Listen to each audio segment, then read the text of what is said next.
Welcome to Ask and Learn. We want to suppose, first in part A, that f is differentiable on R and has two roots. We want to show that the first derivative has at least one root. Or in other words, we want to show that there is just some x in the real numbers where f prime of x is equal to 0. So over on the left here, we have kind of a general drawing of what this might look like. So we have two roots, A and B, where they're both equal to 0 at that point. So since it's differentiable, we know f has to be continuous. And so between these two roots, it looks something kind of like this. So at some point, there's going to be a horizontal tangent line. Let's just call that at x. And that means it's going to have a slope of 0 for the tangent, or the derivative is going to be 0 at that point. So this is the case of where we apply Rolle's theorem. So let's go ahead and apply Rolle's theorem to this. So our proof is going to be, so since 0 is equal to f of a equal to f of b, since a and b are two roots, by Rolle's theorem,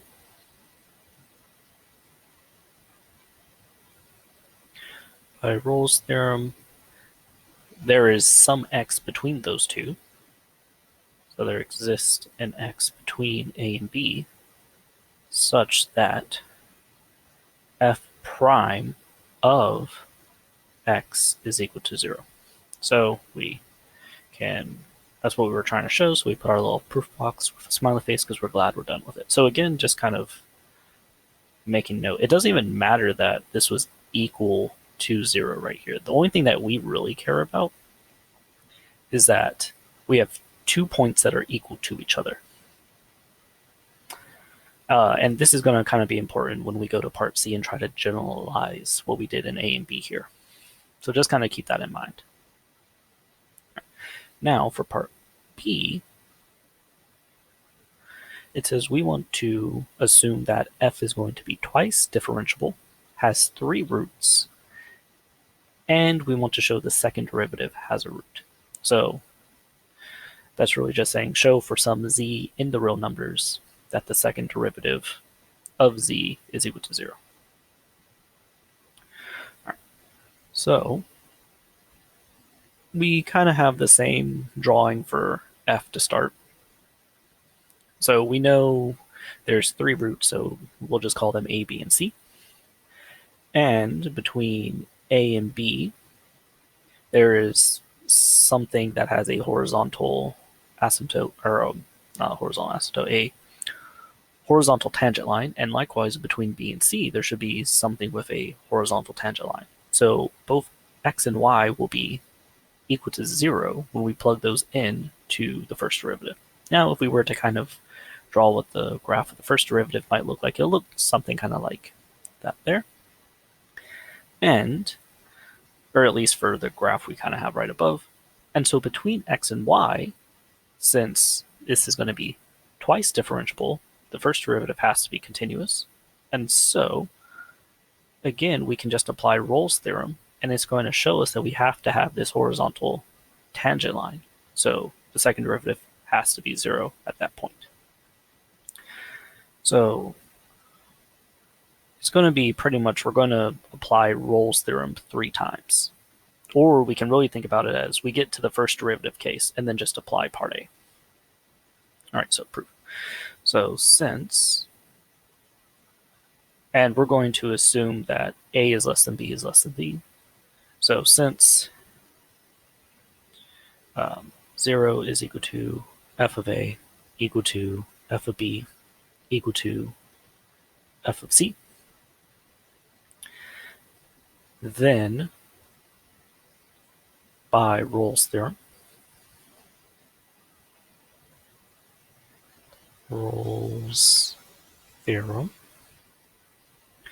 there are some x in between A and B, and some y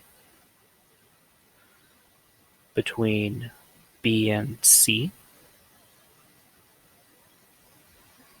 such that f prime of x is equal to 0 and f prime of y is equal to 0. All right, and now this is the case of part A. So now by part A, since f prime has two roots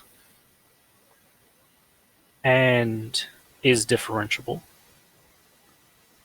and remember it's differentiable since f is twice differentiable.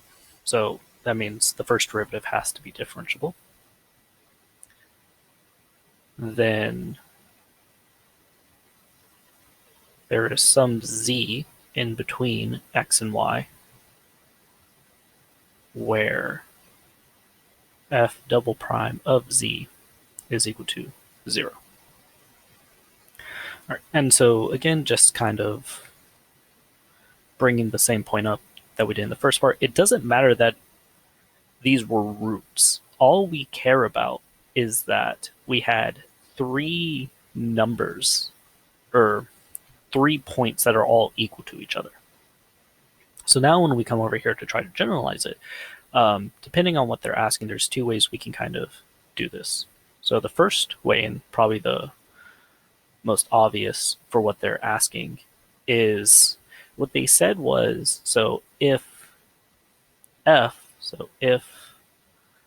we have some function that has n derivatives, so nth differentiable,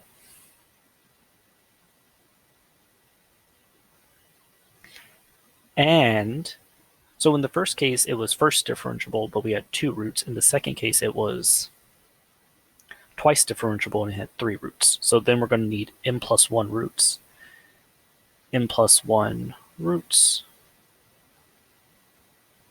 So actually, if nth differentiable on R and n plus 1 roots, then, well, it was the nth derivative that had that root. Then f to the nth derivative, because remember we use a parentheses like that to say what derivative it is, has a root. And now the other way that we could actually kind of generalize this is like what we were saying of, it doesn't matter that it was equal, because Rolle's theorem really only wants that we have the points to be the same. So now we can go ahead and say, so if nth differentiable, so that doesn't change at all, differentiable on R, and we have n plus 1 of the same points, n plus 1 same, maybe I should say same outputs, or in other words, if we have f of x1, this is going to be equal to, and let me do this right below actually. So f of x1 is equal to ... all the way up to f of x n plus 1, and obviously x1 to xn plus 1 are all different. Then we have that f of n has a root. So again, depending on what they mean by generalize a and b, it could be either of these here.